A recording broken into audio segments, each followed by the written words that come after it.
예, 7월 2일 화요일 가장 빠른 마감 방송의 오프로입니다. 자, 오늘 장대비가 오고 폭우도 쏟아졌는데요. 자, 우리나라 특히 코스닥도 폭우를 좀 맞았습니다. 비 대비를 좀 하시고 우리도 오늘 제가 시황을 통해서 시장 대비와 대응을 좀 하도록 하겠습니다. 자, 그리고 어제부터 이제 멤버십 적용을 했잖아요. 근데 제 생각보다 더 많이 가입해 주셨어요. 정말 감사드리고 실전 투자로서 오늘도 정말 귀중한 시간이 될 수 있도록 말씀 좀 전해드리겠습니다. 자, 실전 투자는 그렇죠. 갈 때 더 먹는 거예요. 그 다음에 장이 또 빠지거나 왔다 갔다 하면 하락 수비를 잘하면 됩니다. 구독과 좋아요 부탁드리면서 시작해 볼게요. 제일 먼저 말씀드릴 거는 어제도 그랬지만 조금 늦게죠. 주말에 그러고 이틀이 지났는데 이 트럼프의 정치 리스크가 좀 부각돼요. 자, 이것저것 좀 보고 있었는데 제 생각보다 바이든 욕을 더 많이 먹고 있잖아요. 트럼프가 좀 더 강하게 올라오는 상태라서 저는 시장이 맞춰가면 되는데 어제 갑자기 금리가 뛰었어요. 어제 사실 그 연준 이혼도 있었고 경제지표 발표도 있었는데 금리가 갑자기 확 뛰었어. 근데 금리가 뛸 정도로 트럼프가 강한가? 근데 뭐 받아들여야 되죠. 4.23 있던 게 4.4까지 올랐습니다. 근데 어제 연준 이혼이나 파월이 아니라 그 지표로 보면 금리 오를 상황이 아니에요. 그럼 한만 이것저것 봐도 제가 봤을 때는 트럼프 리스크가 맞고요. 계속 가느냐? 그거는 아닙니다. 주말 말씀드린 것처럼 단기 변수로 저는 파악하면서 시장을 보려 그래요.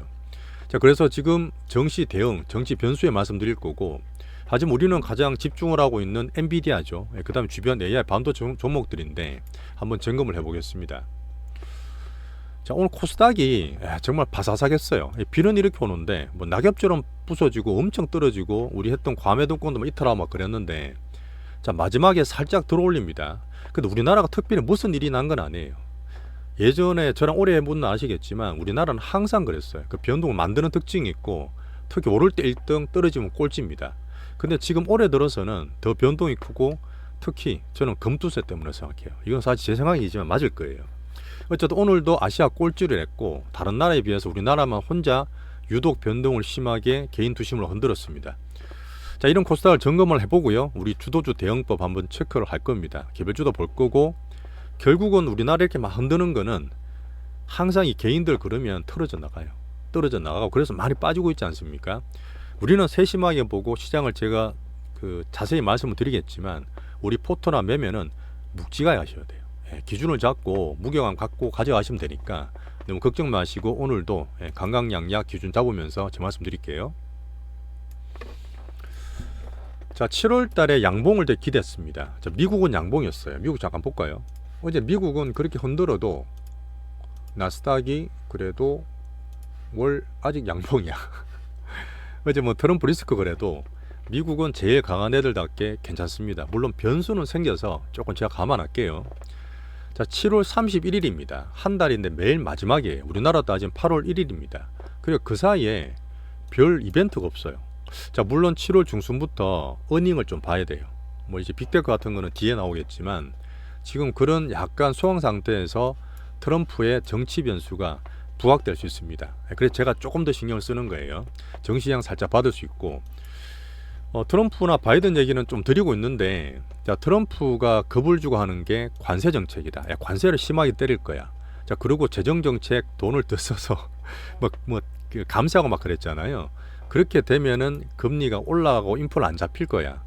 그거를 지금 당장 금리 상승에 반영시켜야 되나? 반영이 됐잖아요. 그 인정을 하는 겁니다. 근데 계속 올라간다 보진 않기 때문에 바이든과 트럼프 같이 봐야 되는데, 어제 나왔던 이거였어요. 트럼프 걱정을 좀 하고 있는 와중에 이 길티 트럼프잖아. 이 사람이 70몇 개인가 죄목을 다 가지고 유죄 판결 받은 사람입니다. 근데 가장 큰 게 뭐냐면 내란죄예요. 내란죄. 2020년 11월에 선거 치고 나서 2021년 폭동난 거 아시죠? 백악관으로 뭐 사람들 트럼프 지지자들 막 들어가고 했던 거, 그런 거를 놔둔 거야. 뭐 이런저런 복잡한 얘기가 있지만 대법원에서 야, 폭동 일어난 게 분명히 길티지만 일부 면책 특권이 있다, 이런 판결을 냈어요. 이렇게 되면 트럼프 가장 약점인 이 범죄자의 흐름이가 이 큰 부분에서 조금 벗어난 거죠. 그러다 보니까 트럼프에 좀 더 힘이 더 실린 겁니다. 그런 면이 돈의 흐름으로 좀 보였다 보는 거고, 장기금리 상승하는 게 쉽게 되진 않습니다. 근데 이게 됐다는 얘기는 야, 돈이 좀 움직인다 봐야 돼요. 뭐 단기든 뭐든. 자, 그러다 보니까 저는 조금 더 신경 쓸 거고요. 실제로 제가 보는 건 뭐냐면 11월 그 이번에 그 오전에 그 대선 TV 토론한 이후에 후원금이나 실제 자금들을 봐야 돼요. 어쨌든 돈으로 움직입니다. 미국은. 근데 트럼프로 기부금이나 대규모 지금들이 더 많이 가고 있어요. 구체적으로 뭐 체크를 해보겠지만 그런 거 봤을 때는 신경을 좀 더 써야 됩니다. 자, 그리고 바이든 그 민주당 진영에서 이분이 어쨌든 그 와이프하고 동생하고 지금 이렇게 협의를 해서 대권 가도 계속 가겠다 말했는데 주변 민주당 총들하고 얘기를 안 했대요. 자, 그러다 보니까 민주당에서도 지금 말이 좀 많고 약간의 분열이 생기는 거 아니냐. 선 후보로 확정을 시킨다는 얘기도 있지만 후보로 교체해야 되겠다는 얘기가 계속 나오고 있지 않습니까? 자, 그러다 보니까 항상 좌든 우든 어디 가든 이 좌파 같은 케이스는 분열이 되면 되게 안 좋아요. 미국은 더 그렇습니다. 그러니까 민주당이 한 곳에 모여야 되는데 혹시나 바이든 주의로 분열이 생긴다. 그럼 저는 트럼프 영향을 더 크게 볼 거예요. 자, 그런 면을 정치적으로 보면서 좀 우리 경제적인 이 정치적인 부분은 아니지만 조금 신경을 쓰겠다 말씀드릴게요. 자, 그래서 제가 가장 크게 대전제로 봤던 미국 3대 미션들 있죠. 거기에다가 정치 변수를 살짝 더 넣습니다. 자, 그리고 주말에 말씀드렸던 미국에 혹시나 안 될 제가 리스크를 봤던 3개 있죠. 이런 3개가 있는데 그 중에서도 트럼프를 살짝 넣어서 보도록 그렇게 할게요. 하지만 지금 크게 바꿀 거 있나? 엔비디아 기준 별로 없어요. 자, 그래서 정치는 항상 지나고 나면 단기 변동성이 많았기 때문에 여전히 너무 겁내지 마시고요. 트럼프지 된 거 아닙니다. 어쨌든 계속 민주당에서 갈 거고 우리 정시 기준인 성장원이 정책 수급 봤을 때 미국에서는 엔비디아가 당연히 좋기 때문에 우리 기준대로 계속 말씀드리고 있습니다. 자, 그리고 약간 급해졌잖아요. 바이든이 민주당이. 그러면 돈을 더 풀 수도 있어요. 사실 돈을 더 풀고 있는 거는 민주당인데 왜 갑자기 바이든 그 트럼프 때문에 금리가 오르냐고. 그래 확 움직이는 게 아니라 뭐든 점진적으로 하는 건 괜찮아요. 비든 정시든 뭐 갑자기 확 쏟아질 때가 변동성이 큰 거지 서서히 움직이고 방향이 보일 때는 그렇게 나쁜 건 아닙니다. 그래서 저는 열별 시나리오 계속 유지를 할게요. 8월 9월 조정 가능성 보면서 7월 달도 괜찮게 봤는데 정치 변수 정도를 조금 더 감안하겠다. 어제 나왔던 지표나 이런 것들은 연착륙이었어요. 금리 올라갈 만한 재료가 아니었죠. 자, 그리고 우리나라도 그렇지만 어제 이런 뉴스가 나왔습니다. 미국에 많이 가셨잖아요, 서학개미들. 근데 정말 괜찮은 몇 개 빅테크, 엔비디아 외 그런 거 빼고는 S&P 500 종목에 투자한 보통 투자자들은 4%밖에 안 올랐어요, 올해 들어서. 지수보다 훨씬 안 좋은 언더퍼폼인 거죠. 이게 2019년의 최악이랍니다. 그럴수록 더 쏠렸다는 얘기죠. 가지고 겁낼 거 없이 우리는 계속 대장주만 계속 꼭 붙들고 있는 전략 계속 가시면 됩니다. 자, 그리고 약간 정시 변동 때문에 6월도 그랬지만 우리 좀 팔아놓고 다 안 썼잖아요. 현금 남았는 것들은 쉽게 쓰지 마시고 타이밍 볼 수 있는 운 좋은 타이밍이 될 수 있으니까 좀 가지고 계시면 좋을 것 같습니다. 자, 어제 비미국도 봤는데 어쨌든 주말에 프랑스 총선 보면서 기다리면 되고 어제 이런 말 했었어요. 이번에 ECB가 6월달 금리를 인하했잖아요. 미국과 달리. 근데 금리 인하해서 계속 하는 게 아니다. 7월은 동결할 거다. 미리 말해줍니다. 그럼 얘들은 동결할 거예요. 그러면 뭐죠? 인플레 쉽게 안 잡힌다는 얘기죠. 그런 긴장감 유지하는 속에서 보면 될 것 같습니다. 엔저 계속 일본은 그렇고 증시 올랐어요. 대만도 오늘 괜찮았습니다. 추세 유지했었고 홍콩 중국도 많이 빠지다가 오늘 기술적 반등 내지는 양봉을 냈어요. 웃기는 게 뭐냐면 우리나라는 빠졌어요. 자, 우리나라가 뭐 폭발 났냐? 그런 거 아니에요. 설명을 드리겠습니다.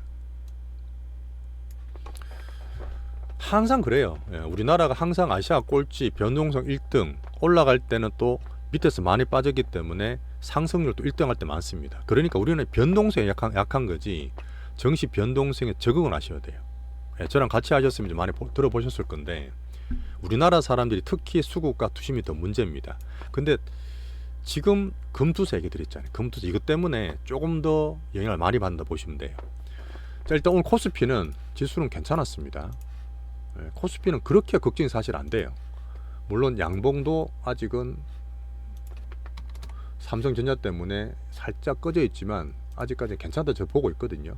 위에서 움직이고 있는 그런 상태고 대신에 코스닥 거의 1600개 종목 중에 1300개, 1400개가 빠졌어요. 진짜 폭탄을 다 맞은 거예요. 원봉을 다 맞았습니다.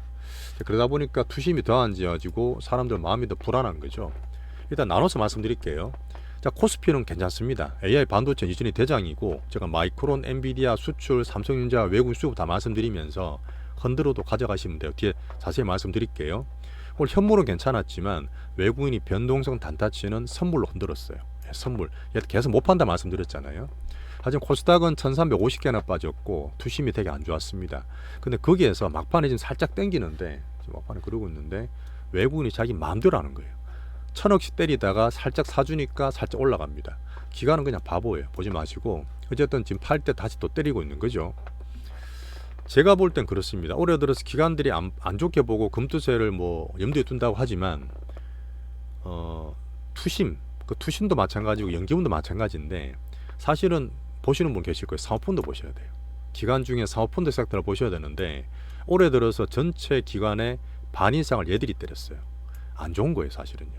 사실은 미국 대선 있을 때든 올해 내내 말씀드렸지만 코스닥은 계속 안 좋다 말씀드렸잖아요. 그러다 보니까 우리는 우리 종목 중에 몇 개 없어요. 알테오젠 같이 특별한 코스닥 1등만 들고 있는 거지, 어지간하면 코스닥 종목을 안 사는 게 좋다는 얘기죠. 약한 걸 인정하고 들어가야 됩니다. 자, 그래서 일단 금투세가 확정되기 전까지는 계속 안 좋을 거예요. 그 확정 언제 되느냐? 민주당 분위기 봤을 땐 쉽게 될 것 같지 않습니다. 그러니까 더 집중하고 그냥 우리 되는 거 몇 개 빅수급주 외에는 매매 안 하시는 게 원래는 맞아요, 코스닥은. 하지만 제가 끊어놨던 게 840 밑에 820 사이에 끊었는데 오늘 거기 갔다가 살짝 올라오긴 했죠. 하지만 지금 또 반등 크게 준다는 게 아니라 약하기 때문에 지수보다는 종목 집중이 좋습니다. 근데 그런 거 있을 거예요, 아마. 예전에 제가 코스닥도 말씀드렸을 때 많이 빠지면 과매도권입니다, 과매도권입니다 말씀을 드리면 바로는 못 올라가더라도 거기에서 살짝 더 빠질 수 있죠. 그럼 더 빠지고 나서 기다리면 분명히 그때보다 더 올라갑니다. 과매도권 그런 특징이 있어요. 어떻게 보면 우리나라는 변동이 크다 보니까 딱 저가를 잡을 수 있는 거 아니고 약간 과하게 빠져서 변동이 더 커진다 하더라도 결국은 거기보다 더 올라가긴 해요. 하지만 올해는 금투세도 모든 변동이 더 크기 때문에 그렇게 하지 마시고 올해는 종목으로 보라 말씀드렸잖아요. 지수보다는 철저하게 우리 갖고 있는 알테오젠 내지는 특별한 특정한 그런 종목 위주로 접근하시는 게 좋습니다. 자, 코스피, 코스닥 따로 말씀드렸고요. 자, 그래서 지금 AI 반도체 코스피는 여전히 괜찮은데 바이오가 코스닥이 주된 그 섹터잖아요. 2차전지, 바이오, 엔터, 뭐 소부장 이런 것들인데 우리 주도주들만 계속 잘 보유하시면 됩니다. 오늘도 사실은 괜찮았어요. 하지만 알테오젠이 좀 떨어졌잖아요. 알테오젠은 제가 말씀드렸던 추매가 왔다가 추매 구간에 살짝 반등을 주고 있는데 이거 못 잡았다 할 게 아니라 여유가 있을 거예요. 여유 가지시고 뒤에 또 말씀드리겠습니다. 자, 그다음 삼전 전자 실제 곧 나올 텐데 전자가 잘 버텨요. 하지만 발표 난 이후에 어떻게 할 건지를 또 말씀드리겠습니다. 자, 그 외 시장을 살짝 훑어드리면 오늘 밸류업이 또 외국인은 막 던지는 와중에 저 밑에서 은행주나 지주사 살짝 그냥 띄엄띄엄 사는 거에 별 의미가 없는 거고, 자동차 좀 반대로 하락했죠. 테마들은 사실 유가 관련 살짝 오르고 다 빠졌어요. 트럼프 좋다고 보니까 그린 산업도 떨어졌고요. 이런 것들 살아는 관계 있네요. 추가로 하나 말씀드릴 건 뭐냐면 어제 테슬라도 많이 보실 거예요. 테슬라 큰 반등을 줬는데 요거는 말씀드리고 넘어가야 되는데, 테슬라 올라도 2차전지 약세죠. 코스닥이 떨어진 것도 있지만 어제 테슬라 올랐던 건 뭐냐면 전기차가 잘 팔린다는 게 아니에요. 물론 2분기 차량 인도 대수를 기대를 하고 컨센이 워낙 낮기 때문에 바닥 쳤다 보는 분 계시겠지만 계속 가는 게 아니야. 바닥 밴드는 맞는데 제가 볼 때 기술적으로 장기평선 이제 말씀드린 거 있습니다. 224일선에 한번 걸려 있어요. 200달러 초반 정도 되거든요. 그리고 이런 것들 통해서 성장을 키운다 했는데 바닥 밴드지만 이 성장이 하면서 숫자 매출이 나올 거냐? 그건 아니잖아요. 그러다 보니까 지금 박스권 상단에서 오히려 기술적 보는 분들은 조금 비중을 줄이시는 게 저는 오히려 좋다 봅니다. 자, 반대로 2차 전지는 여전히 약세고 하단 밴드이기 때문에 올해 중국 전기차 치킨 게임과 함께 계속 터프타임이다. 힘든 시간을 보낸다 저는 보고 있습니다. 따끔 살짝 늘어도 쉽게 들어 물리니까 집중해서 하시고요. 환율 고만고만하고. 자, 앞서 말씀드린 것처럼 시장을 우리나라는 더 흔듭니다. 더 변동성이 흔들기 때문에 이럴 때는 투심이나 수급, 잔고 보고 왔다 갔다 하지 마시고 기준을 잡아주세요. 수비하고 방하시면 나중에 그게 또 수익이 되기 때문에 요즘 우리는 강한 종목 위주로 약한 거 줄이는 강강약약 전략을 기본으로 하고 있습니다. 여기도 마찬가지죠. 팔아놓은 거 있으면 현금 비중 20% 정도는 여전히 유지하시는 게 좋습니다. 자, 두 번째는 종목 파트 2에서 말씀드릴게요.